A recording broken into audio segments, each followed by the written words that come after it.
After more than 13 years, our combat mission По повеќе од 13 години нашата војна мисија во Афганистан ќе заврши. Месецов американската војна во Афганистан одговорно ја завршуваме. to a responsible end.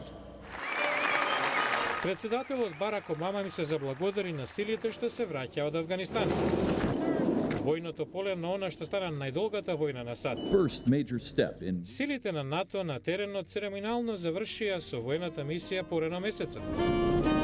На околу 1,5 година откако афганистанските сили за национална безбедност го презедоа обезбедувањето на нивната земја од Талибан. Портпаролот на Пентагон, контраадмиралот Џон Кирби, месецот беше во посета на Афганистан. Where we are today and where we started Кога out. ќе погледнете каде сте денес и каде почнавме во 2002, понапред сме за светлосни години ако се гледа нивната способност, компетентност, самодоверба и лидерство. Но последните напади на Талибан однесоа повеќе животи, што на критиката и дава материјал дека на афганистанските сили им е потребна поголема помош. Ентони Кордесман е аналитичар за национална безбедност во Центарот за стратешки и меѓународни истражувања.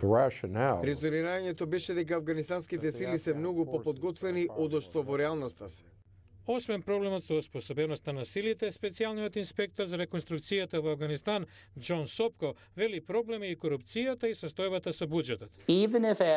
Дури во услови Афганистан да го употреби сиот домашен приход на своите безбедносни сили, не може да подмири ниту половина од своите трошоци. Околу 10.800 американски војници ќе останат во Афганистан на 1 јануари. Нешто повеќе од половина од оваа бројка ќе останат во 2016, а целосното повлекување се очекува до крајот на таа година.